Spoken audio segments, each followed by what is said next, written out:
saan ka pupunta? Kasi meron kaming group study na pupunta ng kaklase namin. Kaya yun. Ano oras kayo magkikita? Magkikita kayo mga 2. Ganun. At, teka lang. Teka, parang may kulang. Lagyan kita ng lipstick. Ay, huwag na, kasi hindi mo ko naglagyan ng lipstick. Lipstick eh. Parang gumanda.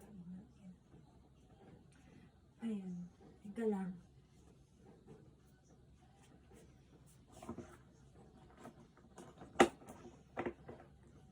Teka lang guys.